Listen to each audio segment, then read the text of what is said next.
Olá, bom dia, com a graça do nosso Deus, né?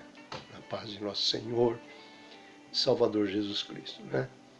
Hoje a gente vai continuar aquele estudo que a gente começou ontem sobre os motivos ou desculpas que as pessoas inventam, né?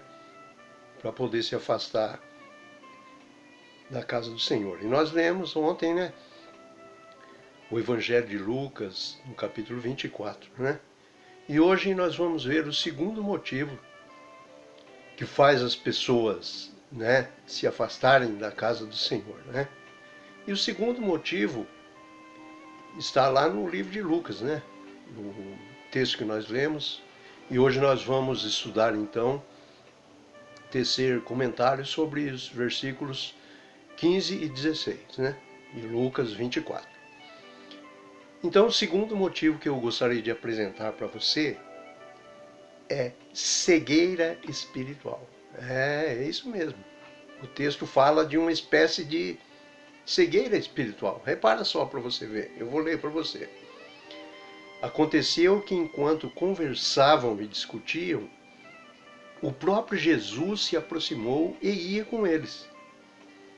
Os seus olhos, porém, estavam como que impedidos de o reconhecer. Então, olha, eles estavam tão compenetrados em si mesmos, né?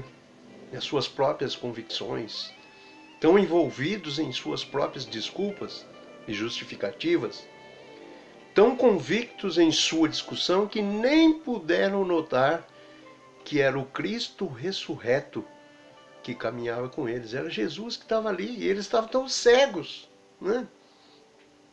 Imagina só o ridículo dessa situação, né? Iremos ver aí logo adiante que eles não aceitaram a notícia da ressurreição. Provavelmente estavam dizendo, essa coisa de ressurreição é coisa de louco, é histerismo coletivo. E ali, ao lado deles, estava aquele de quem eles estavam falando. Estavam completamente cegos. Observa outra coisa interessante que nós vamos destacar aqui para você. Eles, que estavam cegos, naturalmente, julgaram-se mais informados do que o próprio Cristo. Eles disseram para ele assim: és o único, porventura, que tendo estado em Jerusalém, ignora as ocorrências desses últimos dias? Tiveram a cara de pau de falar isso para o Senhor Jesus. Não é verdade? Então eu gostaria de dizer para você que as pessoas que abandonam o caminho, eu estou dizendo o caminho, elas se encontram em condições espirituais semelhantes a desses duas pessoas citadas na Bíblia Sagrada. Isto é, semelhante que eu digo é, estão cegos também. Estão tão preocupados consigo mesmos que literalmente se tornam incapazes de perceber a realidade. Pior do que isso, além de estarem cegas, acreditam que são as únicas que enxergam. Enchem o peito de razão, mas fazem papel de ridículos ao discutirem temas sobre os quais não têm o menor conhecimento e ao classificarem como fanáticos histéricos os que ficam firmes em suas igrejas. É para nós meditarmos, né? Não é verdade? É para a gente meditar de verdade, né? Se não é realmente isso que está acontecendo conosco também. Eu tenho meditado. E Deus tem tocado meu coração nesse sentido, porque na verdade, quando nós pregamos a palavra, quando nós falamos a palavra primeiro está falando conosco. Então está falando comigo também, né? Eu sou um testemunho vivo disso aí. Dessa situação de virar as costas para a igreja, né?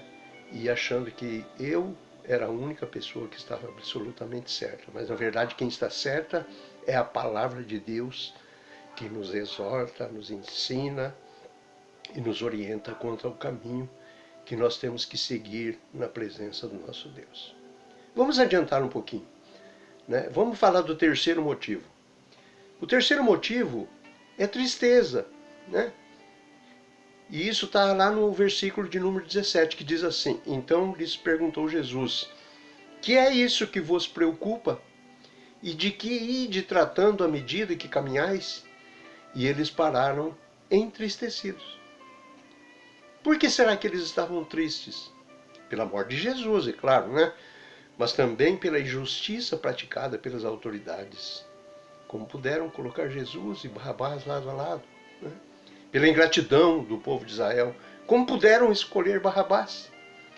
E pelos problemas do grupo de Jesus. Como é que Pedro, que era tão valente, não morreu de vergonha por negar o Mestre 3 vezes? E quantos demais não se acovardaram também, deixando o Cristo padecer sozinho? E as mulheres, então, que na hora da crucificação, até que foram valentes, mas agora vêm com essa história de que viram e conversaram com anjos, parecendo loucas, alucinadas. E eles estavam tristes, amados, por muitos motivos. Por isso, não puderam suportar a pressão. A Bíblia diz que a alegria do Senhor é a nossa força. Crente triste é crente fraco. E quando estamos fracos, temos a tendência de nos isolarmos, de fugir, de virar a mesa, de abandonar a carreira da fé.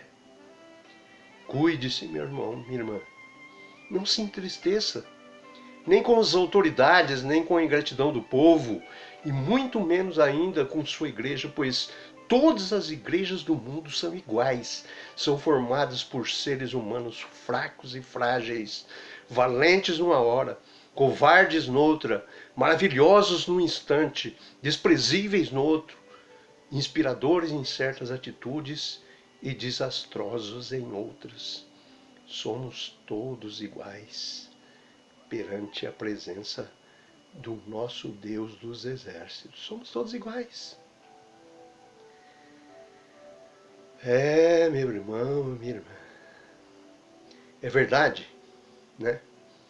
Que nenhuma igreja pode viver em pecado alegando que toda igreja tem problemas, que nenhuma é perfeita, e não fazer nada para mudar essa situação. Se uma igreja admite isso, e a maioria admite, é porque está reconhecendo que tem problemas. Logo, tem a obrigação de dar uma parada e fazer um concerto com Deus. Senão, certamente, a igreja será falsa e hipócrita também. Por outro lado, no entanto, nenhum crente tem o direito de ficar triste por causa dos problemas de sua igreja, a ponto de chegar a abandoná-la. Deve sim orar, jejuar, promover a santidade do seu grupo, com paciência, amor, muito amor. E se depois de agir assim, sua igreja insistir em permanecer no pecado, então chegou a hora de pedir a Deus licença para sair em busca de outro lugar para adorar. Porém, jamais fique sem a igreja. Para finalizarmos no dia de hoje, olha, eu gostaria de lembrar para você que Jesus Cristo ele vai voltar. Ele não vai voltar para buscar pessoas individuais. Não, não. Jesus Cristo vai voltar para buscar a igreja. Então esteja na igreja. Porque se você não estiver em comunhão com sua igreja, você não vai subir com Jesus Cristo. Se conserta na presença de Deus. E tenhamos um dia completamente abençoado pelas mãos do Senhor, em o nome do Senhor Jesus. Um abraço no seu coração do Pastor Bill e que você seja sempre feliz na presença do nosso Deus.